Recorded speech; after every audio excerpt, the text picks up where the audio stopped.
week of SFHS Today. I'm Brittany. First off, last week we had some technical difficulties with uploading our show. Here's what you missed. March 3rd, some of the knowledgeable students participated in the Metro Region meet. The team that went was the junior team of Sarah Durcott, Connor Keach, Amy Houle, and Michael Odell. Although they did not place in the top 6, they represented our school well. On Wednesday, March 11th, the Saints were well represented down at the state basketball tournament. We'll have more in sports about the Saints state experience. Also, for the past month, 18 drama students have been working with 2 Guthrie teaching artists in the Guthrie Schools on Stage program. The artists worked with student writers and actors to develop their own play based on A Midsummer Night's Dream. They performed the final piece at the Guthrie on Tuesday, March 10th. Here's some more on it. Yeah, the Guthrie Schools on Stage program is a program that the Guthrie's been doing for about 20 years now. It is a program that incorporates both the students coming to the theater and also teaching artists going into the schools. We select 6 schools each year for the program, and schools apply to be a part of the program. The kids come to the Guthrie after they've worked with the teaching artist, working on creating their own piece of theater that's based on our Shakespeare play. This year the play was A Midsummer Night's Dream. The Guthrie Schools on Stage thing is a really fun process. This is my 2nd year doing it, and we basically just compile a show using ideas from our writers and performers, and we have like a central theme, and we all build off of that, and everyone's energy just makes it a full show. Putting everything together and just seeing all the hard work we did and putting it all into one, it's just really amazing, and it's really just something special that you can like stick with you for. And letting people take your work, something that you worked hard on, and them going off of it or changing it.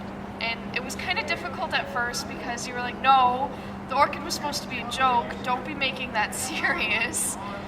But so I'm here in the bottom of a garbage can. it added a message that no one really thought about when we first performed it. I'm proud of my kids, and I say my kids, I know they're St. Francis students, but I have a personal connection to them now, and I want to take away that they really took a leap in terms of their own performance was heartfelt.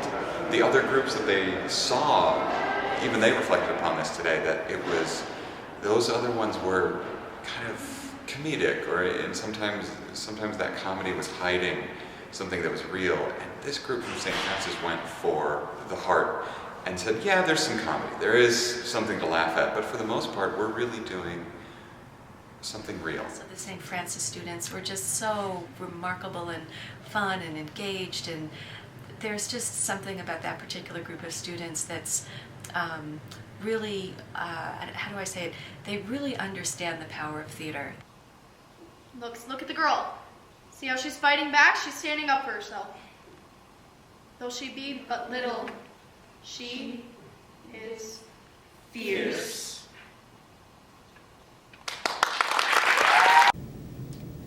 Last Thursday, March 12th, the drama students in the one act performed The Brick and the Rose for all 7th and 8th grade middle school students and had discussion groups afterwards about chemical awareness. Are pretty dramatic, so This year there was more comedy than I expected. yeah, but we're usually like one of the only groups that do comedies, so it's not like it really like you're getting thrown all over the place. It's all kind of like dramatic, and Yeah, a lot of them stay dark, but a competition is a lot to take in, really, with different shows and stuff. It does, I don't know, like it's competitive to begin with, which is difficult. This past Saturday, show choir went to Sioux Falls, South Dakota to compete. They ended up being named grand champions of the show, which is the first time ever for the Bridge Street Singers in their 4 years of existence. It is fairly rare for a group this young to win. People have their last chance to see a final performance at SFHS. Last night was the spring choir concert at 6 and 8 p.m. More footage of the event will be posted on our YouTube page.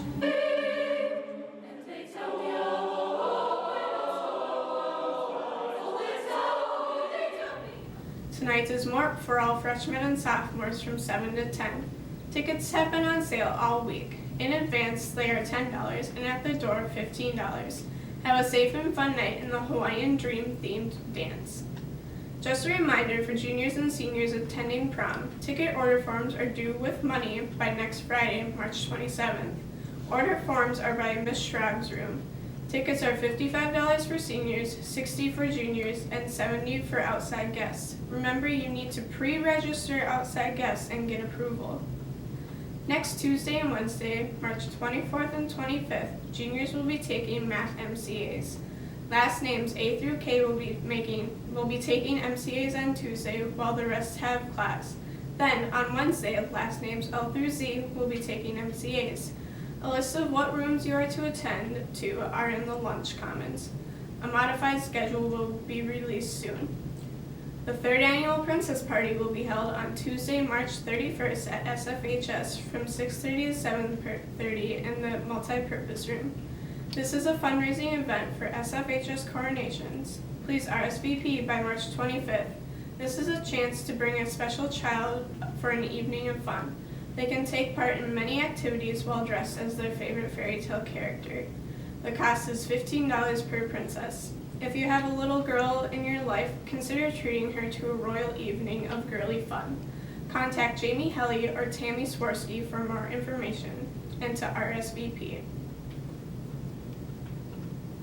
On April 2nd, the high school will be hosting the annual all-district band concert at 7 p.m. in the main gym. There is also a jazz band concert coming up soon. Also on April 4th, a Reed Ferguson Memorial Scholarship Dinner and Fundraiser will be held at the VFW in St. Francis. Tickets for adults are $8 and kids are $5. All the money raised will go towards the Reed Ferguson Memorial Scholarship Fund. The week of April 6th to the 10th is Chemical Health Week and also the week sophomores go on college tours. More information will be coming soon.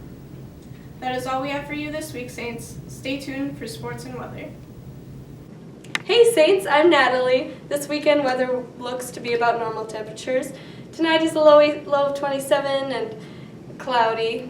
Saturday is 45 and sunny with a low of 27. So why don't you get on out there in the sun and maybe take a walk, get some exercise. It's going to be a low of 27 and Sunday, unfortunately, it's going to be cloudy again. High of 45, low of 27. Have a great weekend, Saints. Hey Saints, welcome to sports. I'm Christina.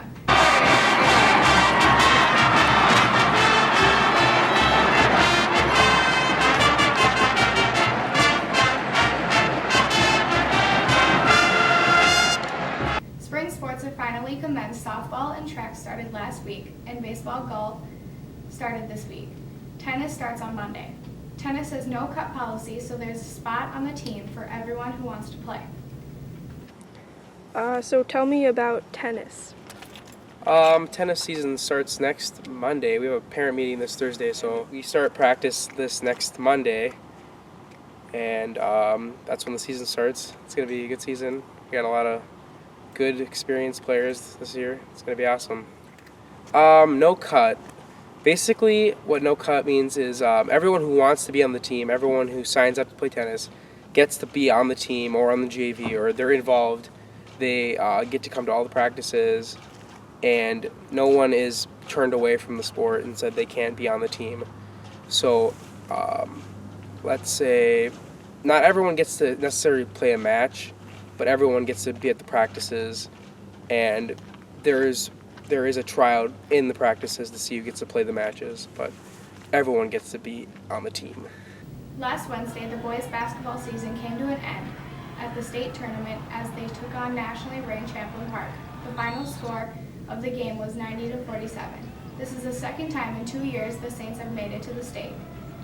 They had a great season this year. Their appearance at state also led us to pick Tanner Carlson and Ethan Schuring as our athletes of the week.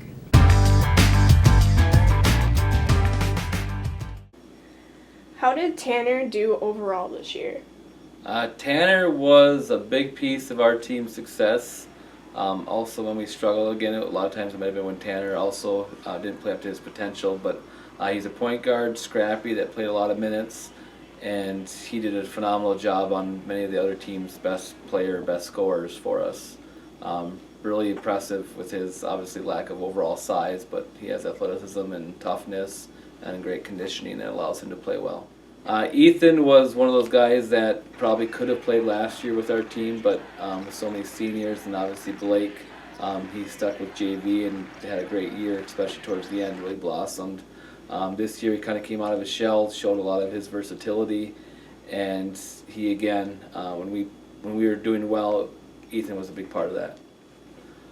Their roles, I mean, everybody has a role of basically just overall toughness and playing together.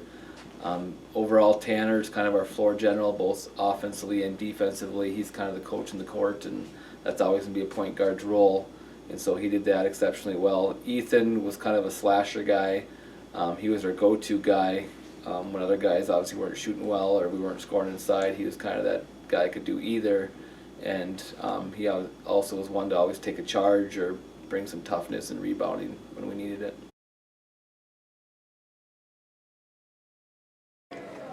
I dove for a ball and a kid landed on top of me, my face smashed into the ground. I got a bloody nose and my 2 front teeth chipped off. What was it like being a key player for the team? It was nice. Got to get a lot of playing time, be involved in the game a lot. Will Tanner be a key leader next year? No doubt Tanner will be a leader, but he's also going to be pressured kind of to keep that same role because there are a lot of guards coming behind him, which is going to make for friendly competition. But at this point in time, obviously, it's his spot. He'll be a leader in one way or another for sure. So, yes. What was the best part of making it to state 2 years in a row? Probably this year being undervalued as a team. No one really thought we were going to make it, but we proved them wrong. The best part was definitely doing it with the same guys for the most part and just being a family together there. I think it's a big accomplishment. Shows that we work hard and that we really care and that we have big goals and we achieve them. And how about the team? I think it brought us closer together because it was a great experience for us all to have, and hopefully we can make it back next year too. I think the team, they have a good chance of going to state again. The section is staying pretty much the same, and we have a lot of key returning players. I think next year we're going to have similar expectations. I think 2 years ago we had a style of basketball that we played that was fun. This year's was fun, but it was different. I think next year will be even more different. Our personnel will change, but I think it's going to be a fast-paced game, full court basketball, and I think our expectation, as far as I'm concerned, is to compete for a conference title and defend the section title, and no excuses. I think that I did pretty good. You know, for my first year on varsity, I got over 10 points a game, like 7 rebounds a game. It was a lot of fun. What does it mean to our school that the team made it 2 years in a row at state? I think just by the overall show of support, something positive. That's always been my thing over the last few years is try to celebrate anything that's a positive for our school, for our community, for our students. And so I think it's just a huge accomplishment for St. Francis, something that we can look back on and enjoy, and something that we can celebrate and obviously use for motivation in all of our other sports and activities going forward. And I just think it's really fun to see a lot of our youth, middle school students, elementary students get excited about St. Francis High School. It was enjoyable. It was overwhelming. It's humbling. As a high school player from northern Minnesota, we played our state tournament game first round in Hibbing, and so just to be down at the Target Center in that venue was, again, overwhelming. Much different playing at 10 a.m. versus 4 p.m., but I also think we had a lot more students attend because they got to miss school, so that worked in our favor. That's all we have for you today. For this week, have a great weekend, Saints.